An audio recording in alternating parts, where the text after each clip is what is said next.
Ky emision mundësohet nga Podravka.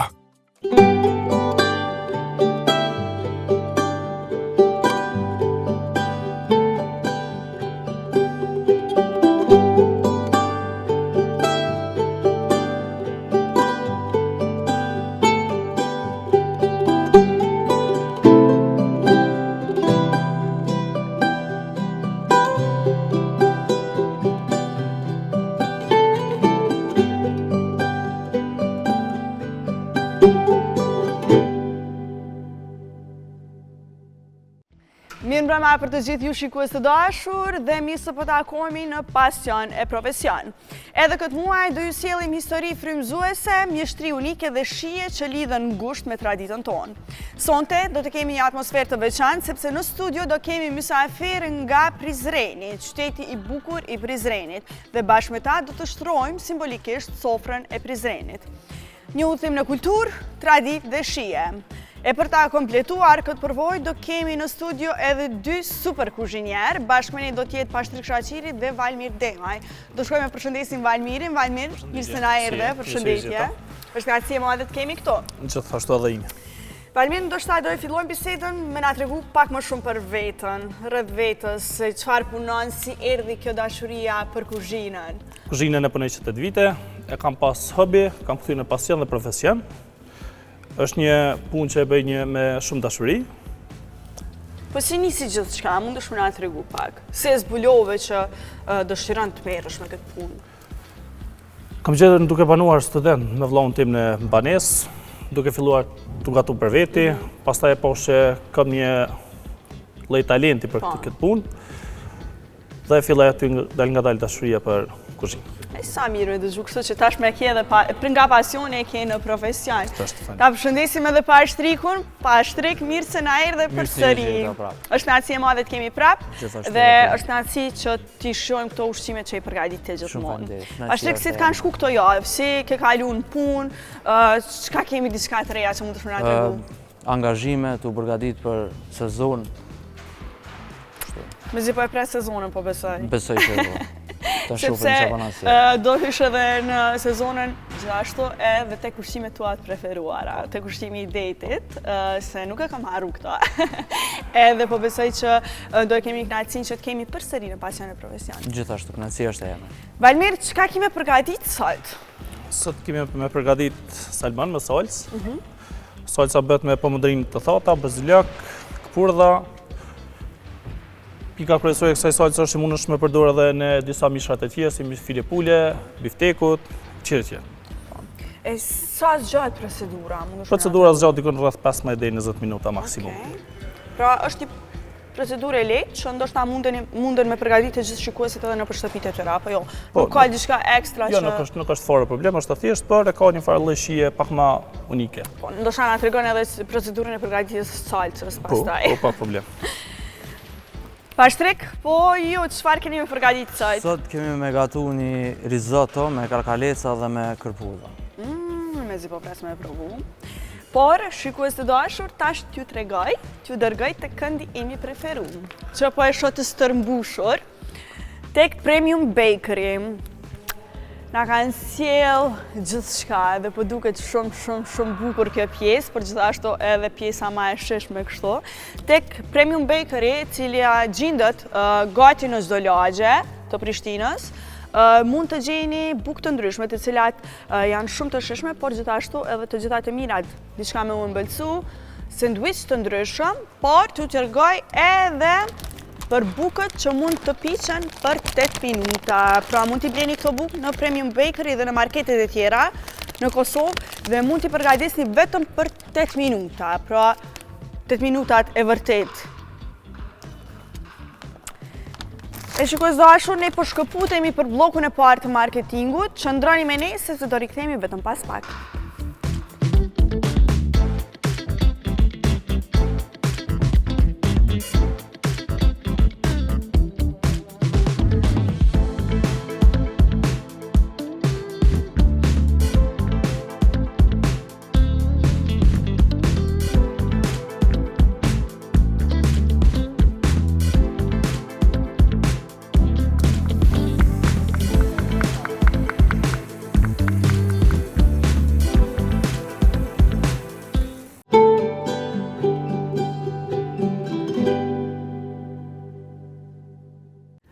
rikthem përsëri në studion e Pasion e Profesion pas bllokut të parë të marketingut e tani është koha t'ju tregoj diçka. Podravka vjen me Fini Mini Noodles me një paketim përej 5 copësh, Simply Chicken Taste. Pra mund t'i bleni këto dhe mund t'i shijoni në për ato pauza që i keni në përpun ose ndonjëherë kur jeni shumë zënë edhe nuk keni kohë me përgatit, mundeni me i marrë dhe t'i shijoni. Janë shumë të shishme. E tash është koha të shkojmë dhe të ndjekim një material të veçantë që kemi përgatitur në Shqipëri, në Paja Agroturizëm. Një rrëfim që na afron me natyrën, ushqimin bio dhe jetën rurale, një vend i cili nuk duhet lënë pa u vizituar. Le ta ndjekim materialin bashkë dhe rikthehemi përsëri në studio.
Shikues të dashur, sot jemi në një vend tjetër, jemi në Belsh të Shqipërisë e këtu do e bëjmë një intervistë me pronarin e Agroturizëm Paja, Gzim Paja, i cili do na shoqërojë nëpër disa vende të ndryshme dhe do na tregojë më shumë se si mund të jetë një eksperiencë e plotë e një dite në Agroturizëm Paja. Qëndrojmë me ne deri në fund të këtij emisioni.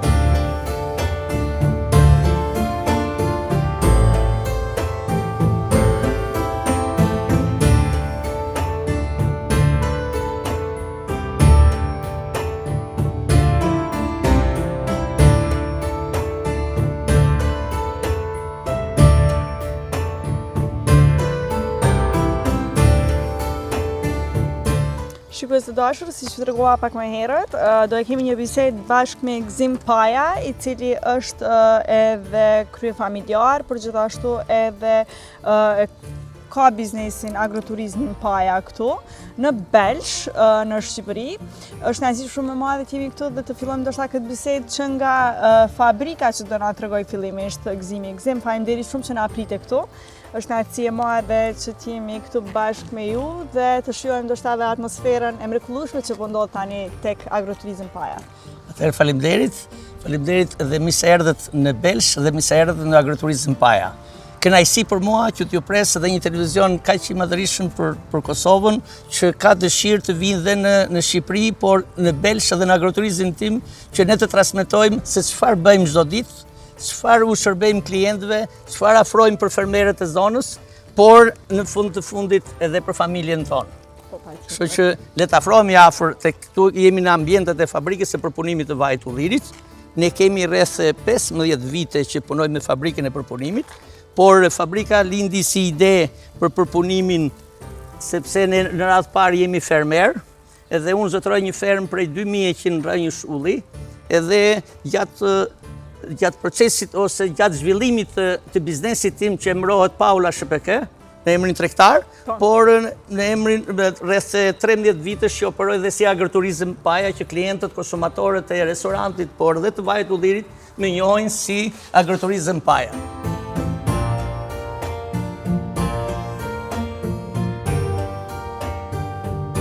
Kjo është një proces shumë i thjeshtë, ju thash që prej 15 vitesh dhe nëse doni mund t'ja ilustrojmë se si vazhdon kjo si proces, thjesht teorikisht, sepse ne jemi jashtë sezoni në këtë momente. Kjo fabrik... Sa marko përpunimi i vajit? Atëre, ju do t'ja them dhe si proces dhe njëkohësisht në fund del dhe procesit dhe sa kohë duhet. Në moment që vjen ulliri dhe kushtet e përpunimit të një ulliri të freskët dhe për një vaj ekstra të virgjër, është që brenda 24 orëve ai duhet të vilet në arë dhe duhet të transportohet direkt edhe në fabrikën e përpunimit. Ku ne me kapacitetin që kemi me 2.5 tonë orë, ne arrim që produkti që vjen nga ara i freskët të arrim të përpunojmë brenda 24 orëve. Kushti i parë. Pastaj, kur vjen hidhet në enën pritse këtu, kalon në një transportier, du t'jo them shprehmisht dhe teorikisht dhe si vazhdon, në pajisjen që është lartë hiqen pjesët e gjetheve ose të mbetjeve të lehta që ka udhiri nga mbledhja, nga grumullimi dhe nga transporti, kalon në një proces të dytë një larje me ujë të pastër që të hiqen mbetjet që njitën në kokër ose mbetjet të tjera. Mbas larjes atje kalon në mullirin që quhet, në mullirin lartë, ku atje bluhet, siç është, edhe teknologjia është që ai bluhet bashkë me bërthamën, pa diskutim. Dhe kalon në këto enët pritse. Këto enët pritse quhen enë përpunimi, ku këto enët rrethëqark janë me ujë të ngrohtë që vinë nga kaldaja, dhe rekomandohet që ulliri ose vaj ullirit që të dali në një ekstra i virgjër e detyrueshme, ekstra i virgjër duhet përpunohet në temperaturën në 28 gradë, që kemi një vaj ekstra të virgjër, të mirë dhe me një aciditet të ullët. Dekantri quhet zemra e fabrikës. Këtu ndahen nga brumi që vjen, ndahen lëngjet, uji, ndahet bërësia e ullirit, që ndahet veçanti, dhe ndahet vaj bruto. Vaj bruto nënkupton që ka dhe shumë mbetje të frutit të ullirit brenda. Ky vaj transmetohet dhe kalon në filtr. Ne i quajmë në emrin popullor filtr, ku kalon në pajisjen brenda dhe del një vaj, po gjithmonë duke ruajtur temperaturën 28 gradë dhe poshtë. Por, ne kemi praktikuar dhe të bëjmë edhe me ujë të ftohtë fare, me cold press, me ujë të ftohtë, ku ruhen të gjithë vlerat e vajit të ullirit, veç se prishet pak sasia në rendiment. Por kjo justifikohet në një çmim sepse ai vaj duke ruajtur gjithë cilësinë, polifenolet, aromën, shijen, atëherë ai duhet paguhet dhe pak më shtret nga konsumatorët. Prodhimi organik është një produkt shumë i veçantë që jo të gjithë vendet e Bashkimit Evropian mund ta prodhojnë atë, por ne kemi kushtet më të mira klimaterike, sepse ne e konsiderojmë për 320 edhe ca ditë me diell. Edhe vend që jemi me nivelin e detit rreth 300 metra, edhe vaj ullirit për tokën që kemi, për cilësinë e tokës që është kodrinore dhe kilqerore, prodhon një vaj super cilësor, ekstra premium që mund të quajmë. Kështu që prodhimi organik është një produkt i veçantë ku ne kemi filluar dhe eksportet. Në momentalisht kemi eksporte kontrata për në Amerikë. Po përveç Amerikës? Amerikës atëherë ne jemi në fazën fillestare sepse në dhjetor unë jam certifikuar dhe si fermer, por dhe si kompani.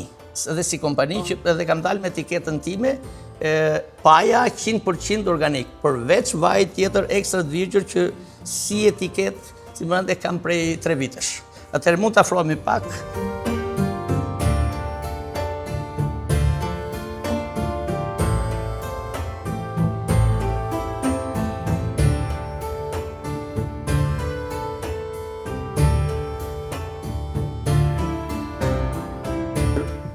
Që në vitin 2023 kemi eksportuar në Itali dhe në Greqi dhe në disa vendet të Bashkimit Evropian, por momentalisht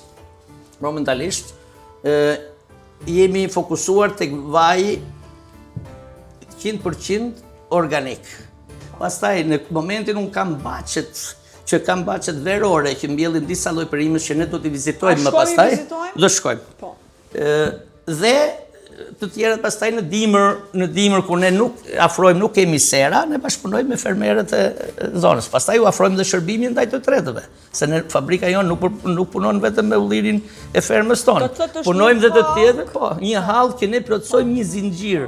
Përveç vajit tonë, ne u blejmë, ju përpunojmë dhe u blejmë vajin fermerëve të tjerë. I blejmë dhe eksportojmë vaj. Pastaj edhe në përpunimin e rrushit, e marrim dhe përpunojmë dhe nxjerrim raki dhe në produkte tjera, por gjithmonë për shërbim familjar. Edhe verën dhe rakin për shërbim familjar. Pastaj tek restoranti do flasim në momentin tjetër.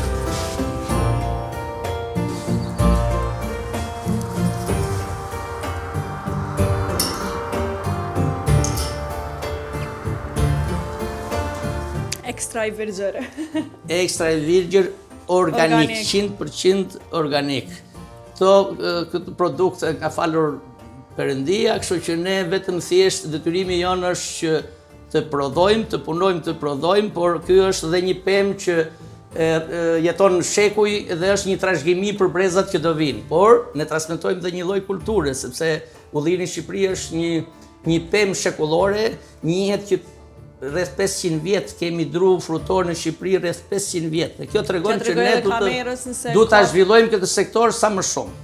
Përveç asaj duhet të shërbejmë edhe vëllezërët tanë në Kosovë, sepse jo të gjitha produktet bëhen në të gjithë krahinat e Shqipërisë edhe përreth.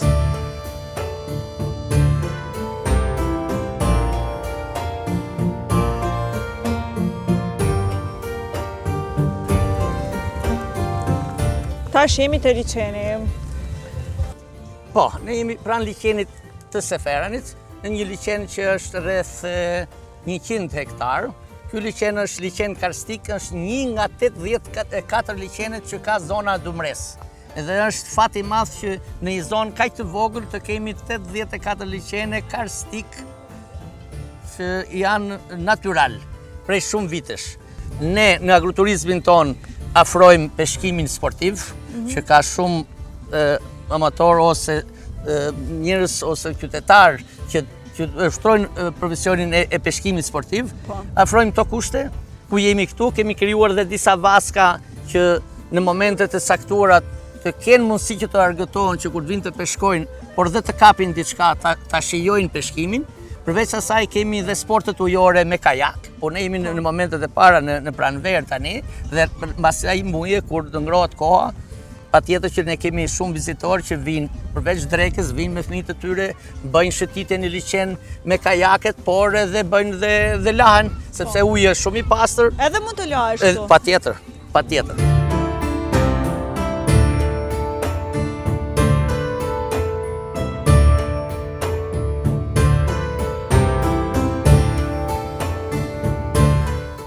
Baqja. Po, kjo është një nga baqet, kemi 2 baqe paralele. Kjo është si baqe, si ta quajmë, edhe edukative, por njëkohësisht ne po mbjellim nga gjithë perimet që duam, se jemi në sezonin pranveror, dhe nga gjithë perimet që kërkon restoranti, por dhe pjesën tjetër ne i bëjmë turshi, specat, patlıxhanat, kungujt i bëjmë turshi. Atëherë marrim bashkë me atë. Po. Atëherë, le ta bëjmë së bashku, sepse zakonisht duhen 2 veta që ta bëjnë këtë punë. Kuptohet që me parimin që duhet të jetë drejt, duhet të respektojmë distancat. Kështu që përafërsisht ne të bëjmë një mbjellje.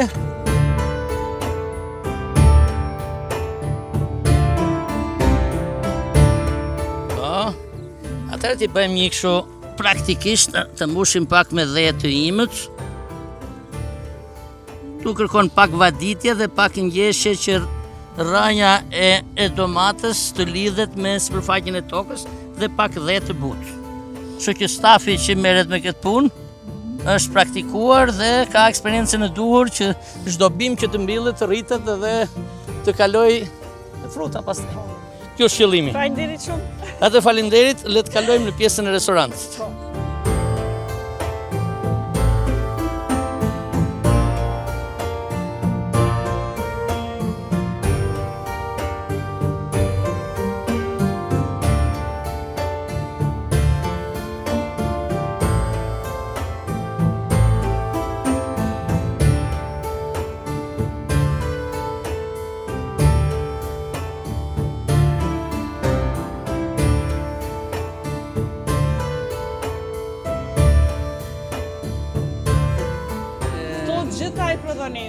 Po, ne këto gjitha i prodhojmë këtu në fermën tonë, disa lloj reçelësh, disa lloj kompostosh, sepse fundja në një zonë kodrinore që edhe prodhon disa lloj frutash. Përshim që në traditën tonë ne i bënim dhe para vitit 90, edhe gjyshet tona këto i kishin produkte në shtëpitë e tyre. Pse jo që ne të ruajmë traditën dhe pse jo mos konsumojmë produkte direkt nga fruti dhe të prodhuar në mënyrë tradicionale. Po. Përshëndetje, si jeni, a jeni lodh?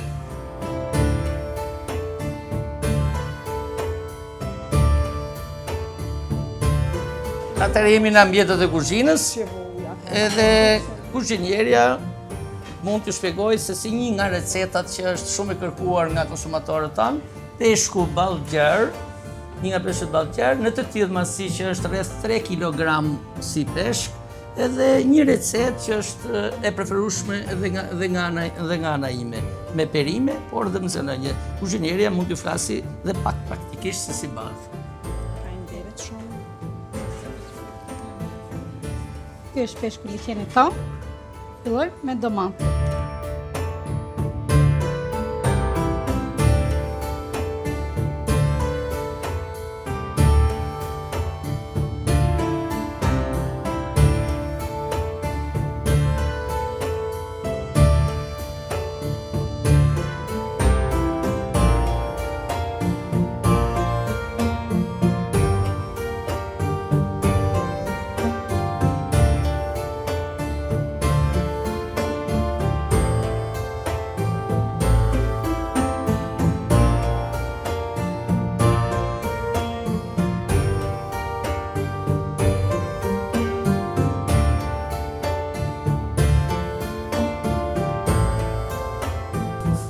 Shikues të dashur, kjo ishte eksperienca jonë tek Agroturizëm Paja. Bashkë me ne Gzim Paja na tregoi gjithçka më nga afër. Ishte shumë kënaqësi e madhe të jemi këtu bashkë me ju.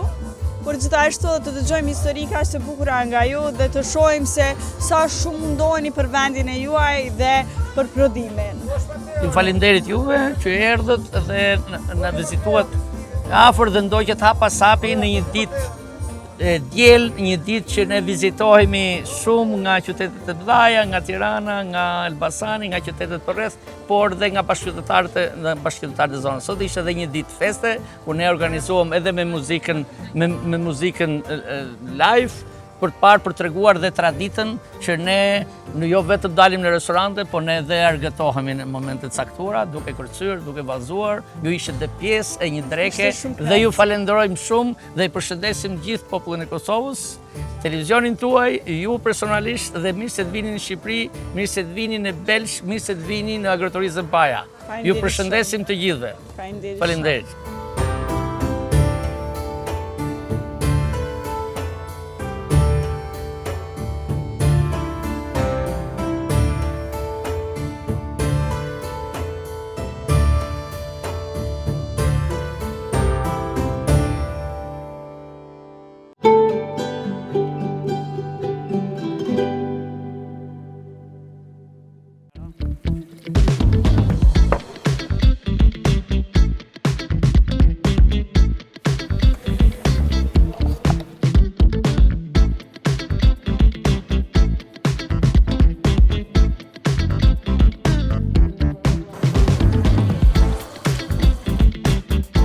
Shikues të dashur, ndaqëm edhe materialin e përgatitur tek Paja Agroturizëm e tashmë jam tek këndi i ETC-s. Dua t'ju tregoj që në ETC mund t'i gjeni të gjitha produktet, po ashtu me çmime të volitshme, por gjithashtu edhe pastat e shishme të PNK's. Pra të gjitha këto produkte të mrekullueshme që i kemi ne në Pasion e Profesion mund t'i gjeni tek ETC, por edhe blini për shtëpitë e juaja, normalisht si ne.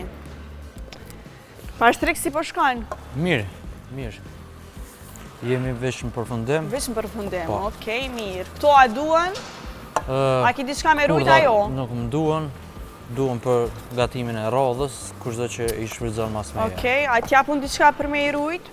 Patjetër. Edhe t'ju prezantoj edhe shikuesve pra për brandin Topit, i cili na ka thjeshtësu punën në kuzhinë, gjithashtu janë shumë të mira nëse dëshiron me rujt diçka ushqim. Po, patjetër, tash ta jap. Pra Topit e bën shumë të lehtë mbrojtjen e të gjitha produkteve që nuk ju nevojiten në kuzhinë për ripërdorim pastaj dhe i bën shumë të freskëta. Mundesh me provu, ndoshta për këpurdhrat. Super, apështu sa e mirë është. Shumë e lehtë pra puna në kuzhinë, jo me u mundu me 100 sene. Valmir, si po të shkojnë? Si po ndihesh në Pasion e Profesion? Mirë, super. Edhe sa është procedura? Sa përfundon? 10 minuta maksimum. 10 minuta. Okej, a mundesh më na tregu pak për këtë përgatitjen e sosit që Këtu e ke bo e sos. përmenda ma herët. Okej, këtu kena bo salcë mas sporti, kena bo karamelizimin e qepës, cila jep një farshie pak më tëmël. Hudrat, kemi hedhur pomodorinin, Okej. braziliogën, pastaj kemi hedhur salcën e bardhë. Valmir, po cili është ushqimi i preferuar joti me përgatit? Unë jam pak më shumë nga ushqimet tradicionale që do t'i gabon nona tona, kështu që me menu 3 është pak më shumë kënaqësia që i gatoj për qirën. Ndërsa për vetë shije tradicionale pak më shumë. Pite. Çka mash? Pite. Ke shqiptar. Çfarë pite? Me spanaç. Me spinaq. Më duket është e preferuar e të gjithëve. Edhe imja normalisht. Po kështu për pjallë që ki qef me përgatit ti mas shumë ti? Kur jenë kuzhinë, kur jenë punë? Ka pjatat kryesore, ma shumë kam qef nga mishat e kësh, biftekun, ta gatuaj. Gatuaj me shumë kënaqësi. Super, shumë mirë. E shikues dashur, ne po shkëputemi për bllokun e 2 të marketingut, qëndroni me ne sepse do rikthehemi vetëm pas pak me mysafirët tu në studio.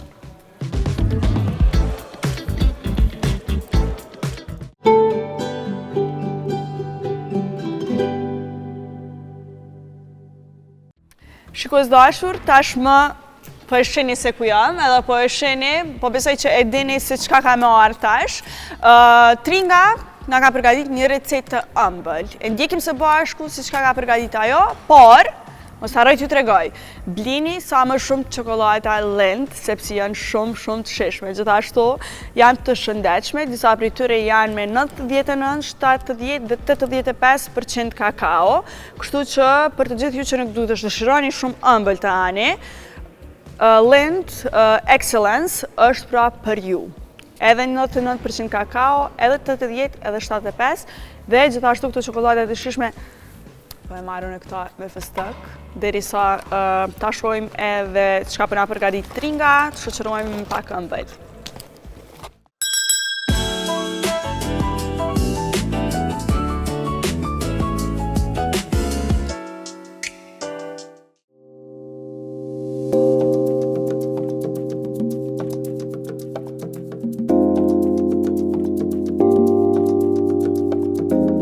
Përshëndetje, mi se po takohemi në rubrikën Tringëllishës. Për sot, kam zgjedhur të përgatis një recetë të ëmbël që është mjaft e shpejtë dhe e shijshme. Si përbërës, kanë palpetat, mollën, arat, sheqerin, shlagun krema nga dolcella dhe kanelën. Po fillojmë për ta qëru mollën, të cilën pastaj do ta ndajmë në kupe.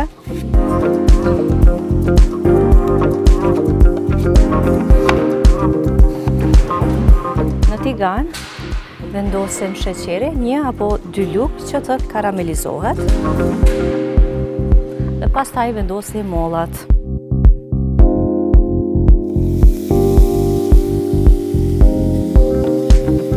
Mollat e përgatitura po i lëm një anë derisa vazhdojmë me përgatitjen e shlagut.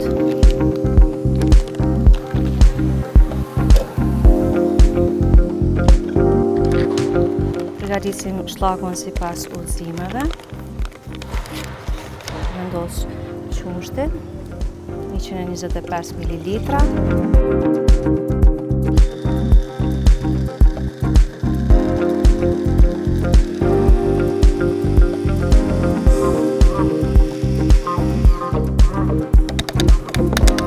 Shlagu dolcella është gati dhe vazhdojmë me mbushjen e palpetave. E marrim një palpet dhe vendosem mollët që i kemi përgatit dhe i kemi karamelizuar në sheqer. I shtojmë pak ara të grimcuara dhe mbështjellim.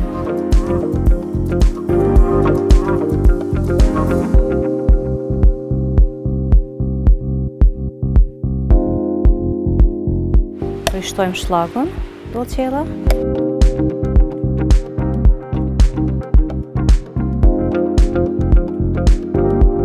Pak kanel.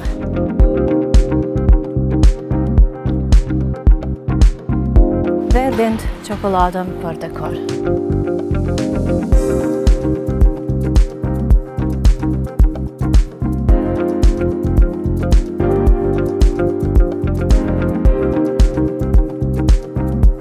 Kjo ishte receta për sot, nëse përgatesni ju bëftë mirë. Shihemi në edicionin tjetër.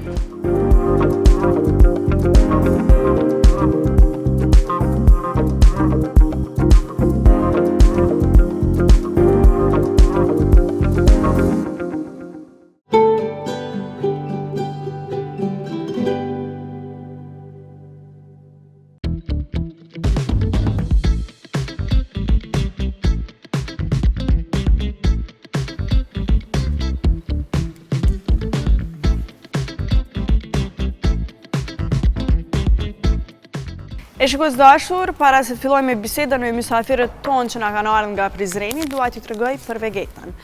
Vegeta një dhe e vetmja vjen me shinën e njëjtë, por me paketim të ri, kështu që kur do që shkoni në market për ta blerë, mos harroni, kjo është paketimi i ri. Ky është paketimi i ri i vegetës. Pa të nuk ka shije në kuzhinë, kështu që mos harroni me e marrë. E tash është momenti të flasim për një traditë që ka karakterizuar e përcjell Kosovën e Dardaninë ndër shekuj. Në studio do të mirëpresim mysafirët tonë nga punëtoria Filigran në Prizren, mjeshtër të një prej zejeve më të vjetra dhe më të çmuara të qytetit, Filigranit. I mirëpresim në studio pra dhe mysafirët. Mirë se keni ardhur, është kënaqësi shumë e madhe t'ju kemi këtu në studio. Faleminderit. Mund të uleni. Faleminderit. I kemi këtu pra edhe disa punime të Filigranit të vendosura në tryezën, në sofrën e Prizrenit.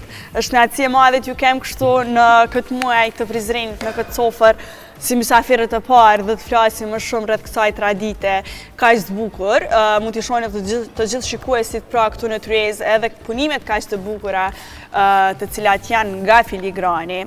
Po, a mundeni ndoshta të fillojmë bisedën edhe me na tregu pak rrugtimin, si ka filluar gjithçka, pra rrugtimin tuaj personal në Filigran.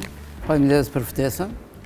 Filigrani si vjet feston 80 vjet themelimin e saj. Ka kaluar në shumë perioda, ma të vështirave, mi po besojmë tash ka me qenë edhe ma e lehtë. Në Filigran organizohet prodhimi i stolive prej arit dhe argjendit me punë dorës. Momentalisht jemi të i punu vetëm me argjend. Mas studimeve jam kthy në Filigran, kam fillu më marrë me zejën e Filigranit, kom organizu do më thëmë punën, shitjen, prodhimin, kështu me radhë. Po kur vendosit të hapnit punëtorin, edhe a ishte e vështirë me realizu? Punëtorin kanë hap tjertë në vitin 1946, mirë po na kemi vazhdu. Masë është rrit prodhimi i Filigranit, ka pas nevoj mu hap shkolla e mesme i Filigranit, në cilën janë nafsu dzënst. Me kalimin e kohës, Filigrani u rrit në fabrikë.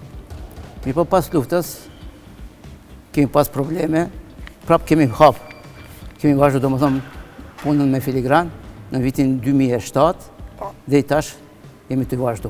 Po çka e bën Filigranin e Prizrenit të veçantë në krahasim me Filigranit tjerë? Shumë njerëz kur vinë në Prizren çuditën se punohet Filigrani në Prizren. Mi po na jemi ata që ruajmë trashëgimin kulturore, cilën kemi pas çdo herë. Do më thënë kjo zeja është trevat tona për mbi 500 vjet. Edhe ndoshta edhe për para, i pas këtë punë që jemi të i bo, është punë specifike, është shkolla e Filigranit, në botë pak vende ekzistojnë këto shkollat. Po sa kohë duhet mësua ndoshta bazat e punimit me Filigran? Tash, na përpara kur kemi qenë, në atë kohën tonë, kur kemi nisë më marrë me këtë profesion, do më ka qenë shkolla e mesme profesionale me 3 vite, ku masi që e përfundonim mësimin, do më punën praktike e kryshim në organizatën apo atër ka qenë kooperativa e kujungjive, do më me kalimin e kohës jonë ndryshu emra, e bëjshim punën praktike në Filigranin e atërshëm, kështu që për me qenë një mjeshtër i kvalifikum, u nevojishin do më 3 vite. Po ky zanatin nuk ka kufi, do më kur s'mund është me thonë se çdo herë ka risi të reja dhe çdo herë mund është me kriju diçka, se është thjesht nëse përkthejmë i bjerë që ato që e shem me sy mund është me shëndru në artë. Po cilat janë materialet kryesore të cilat përdoren? Po me donë materialin për një prodhim të ri?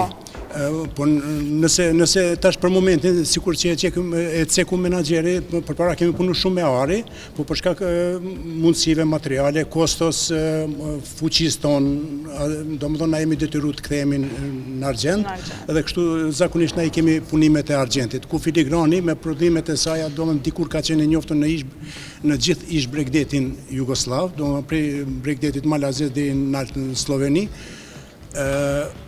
Kemi qenë të njoftun, mas privatizimit na jemi reaktivizu prapë, se për ndryshe na jemi prej bankave të filigranit, po privatizimi, domethënë si çdo kun e shkatroi ekonominë, kështu që na me bashkimin e mjeteve, disa kolegëve të shprehna ashtu, jemi rihap dhe jemi reaktivizu edhe punojmë edhe sot e kësaj dite. Po sa durim dhe përkushtim kërkon ky zanat? Në shikim të parë, domethënë gjeneratat e reja, kur po vjen se na zakonisht edhe majmë edhe kurse, në shikim të parë duket që është punë me nerva, puna si po është kënaqësi e madhe se kur e shesh për një fije telit, po krijon diçka, mezi spret vjen momenti që të mrin në finale dhe çka ke qenë gjendje me bu prej një fije telit çka ke arrit me kriju. Po ndoshta më na tregu pak se si krijohet një punim, ndoshta prej fillimit, procedura, sa merr kohë, ndoshta punimi i njerëz prej punëve që i kemi këtu. Po zakonisht na mas pari e marrim, domethënë e kemi atë planin e punës, çka do të prodhojmë. Na përveç artikujve tonë tradicional që i kemi me shekuj prej vitit 1946, që i trashëgojmë edhe sot e kësaj dite, na i kemi punojmë edhe me kërkesat konsumatore, me kërkesat të ndryshme. Mas pari e marrim shembull nëse kemi punojmë me një flutër shembull, tash e kërkojmë çfarë lloj flutra, tu e di që kemi 100.000 lloje flutrash, e bëjmë vizatimin, e bëjmë dizajnin, mandej e përgatisim materialin, domethënë shkrihet argjenti, i fitojmë telat, dimensionet të cilat në nevojiten për me prodhu një prodhim, kështu që sa kohë mund të marrë e tërë procedura? Pregatitja nuk merr shumë kohë, ndërsa finalizimi i një prodhimi tash varet se sa është madhësia, sa i kësaj flutrës, shembull. Po, shembull, që na aty në kolektiv, domethënë duhet ta cekë që na kemi punime që bëjmë në mënyrë individuale, po mundem edhe i punojmë edhe në mënyrë kolektive. Po zakonisht na për mos me ngarku për shkak edhe të moshës, edhe çdo gjë tjera që lidhet me procesin e prodhimit, na e bëjmë në mënyrë ekipore, kështu që një pjesë e bën dikush tjetër, njëri, po dikush edhe në fund bëhet finalizimi. Shembull një flutër, nëse e punojmë në mënyrë efektive, në 4 vetë, nëse 4 punëtor të kvalifikuar, atëherë këta mundem bo, po them, për 2 ditë apo 16 orë efektive, kështu, pa ngarkesa. Po sa ka interesim prej të rinjve që të mësojnë këtë zanat? Në momentin e fundit ka shumë të interesuar. Nëpërmjet ndihmës së Kuvenit Komunal të Prizrenit e organizojmë kurset 8 mujore në punëtorin tonë. Si vetë kemi pas shumë interesim. Gjysa e kursistave kanë qenë prej Prishtinës, gjysa prej Prizrenit, çka është edhe më asi me qenë njëru i kënaqur kursistat që vinë e kanë kryer Akademinë e Arteve, domethënë vinë të na muaftësu, ajo na gëzon shumë. Kemi prej shkollës fillore, shkollës mesme, edhe kemi prej jashtë, domethënë që kanë kryer fakultetin, vinë muaftësu.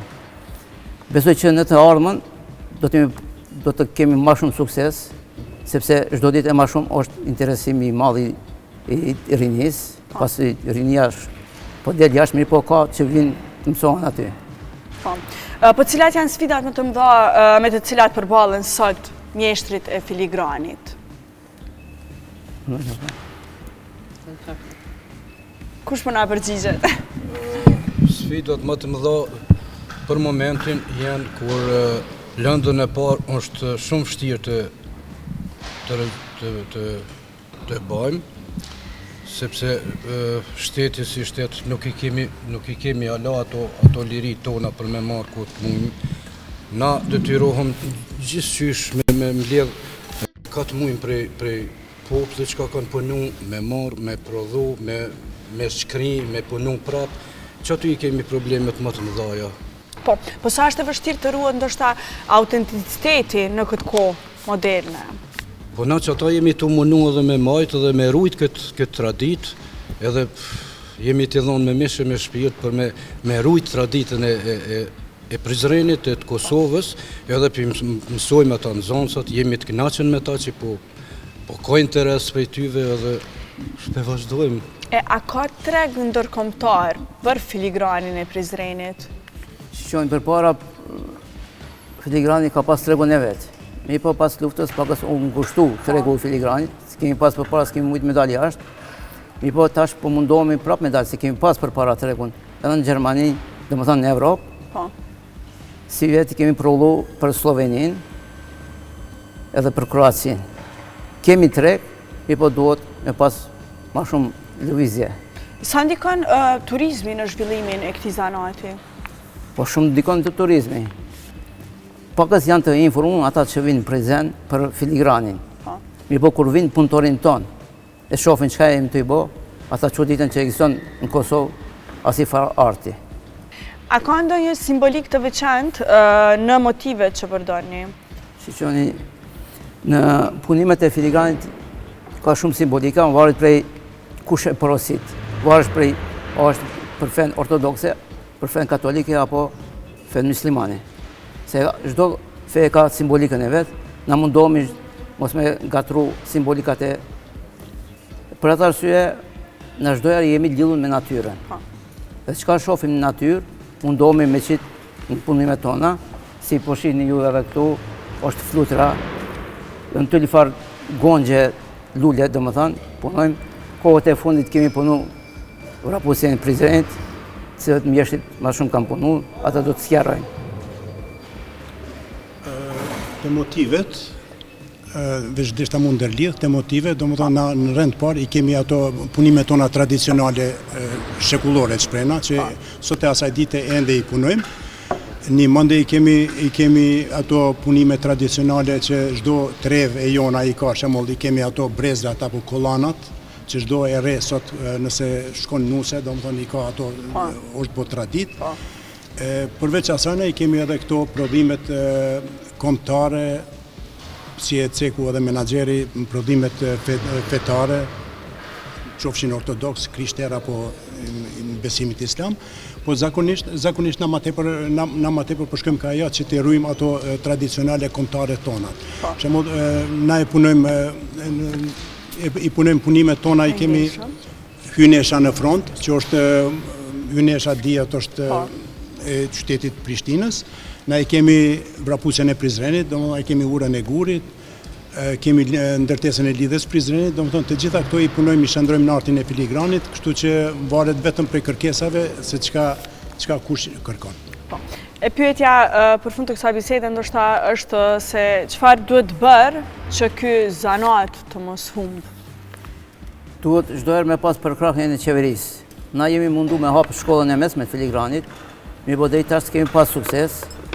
Kemi bisedu edhe me Ministrinë e Arsimit, si në prezen edhe në qeveri, po besojmë në të ardhmen, si fillojnë organet me funksionu, atëherë besoj që do të hapet edhe shkolla e mesme e filigranit, kishim me qenë të gëzëkushëm na me trashëgu rinis. Po, normalisht. Por gjithashtu ndoshta më ju tregu të gjitha atyre që janë të interesuar duke ndjekur edhe emisionin Pasion e Profesion se si mund të vinë, të kenë qasje tek ju dhe të vinë të mësojnë rreth këtij zanati. Drejtoria e Turizmit dhe Zhvillimit Ekonomik në Prizren çdo vit hap konkursin për punëtorin ton. Besoj që edhe si vjet ka me hap, muajin e 4 apo 5, duhet me pas pakës kujdes me përcjell webfaqen e Kuvendit Komunal dhe munden me ardh pa problem. Faleminderit shumë që ishit pjesë e Pasion e Profesionit, se keni diçka më shtu për fund. Për fund kisha me apelu të organet përgjithëse. Mundesh me afro mikrofonin, më fal. Për fund kisha me apelu të rend parë të Ministria e Arsimit, Qeverinë e Kosovës, në bashkëpunim me drejtoritë e arsimit, që na jemi mjeshtër të përgatitur profesionalisht, jemi të gatshëm të japim ata çka dim, ta trashëgojmë gjeneratat e reja, domethënë nuk jemi tu e fshi zanatin e filigranit, po vetëm ato procedurat, mos shprehna burokratike, po procedurat ligjore që janë, domethënë në të ndërtojnë dhe në të hapin një paralele shkollën profesionale në Prizren. Ne jemi të gatshëm të japim ata çka dim dhe ta trashëgojmë gjeneratave të reja se është fatkeqësi e madhe që jo vetëm Prizreni, po Kosova ta hup një zeje me vlerë shumë të madhe.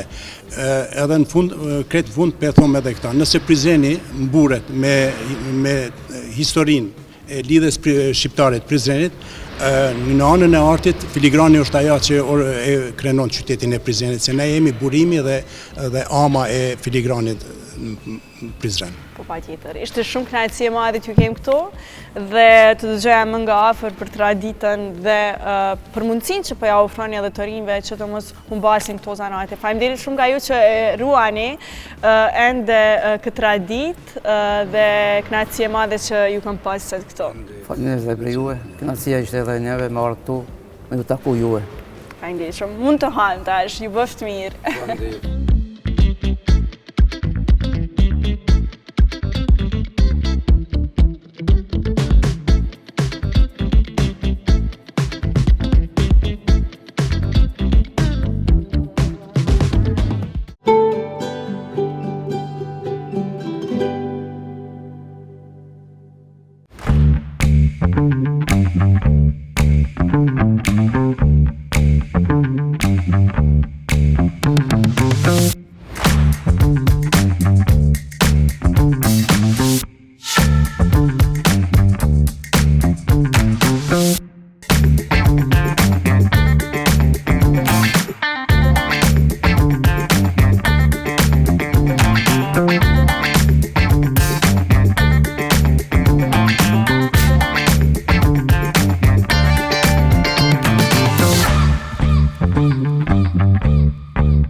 E shikues të dashur, tash pasi kam ngrënë edhe jam ende më e lumtur, siç po shihet edhe fytyra jam.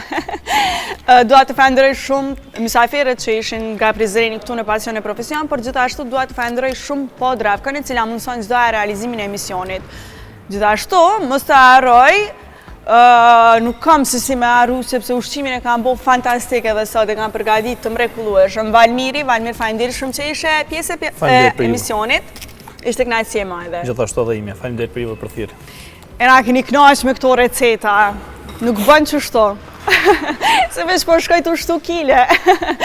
Pashtrik, faleminderit shumë që ishe pjesë edhe një herë e Pasionit, edhe ju presim përsëri të dyve. Kënaqësia është e jeme. Faleminderit shumë. E shikues të dashur, ne shihemi përsëri të dielën tjetër nga ora 18. Mirupafshim.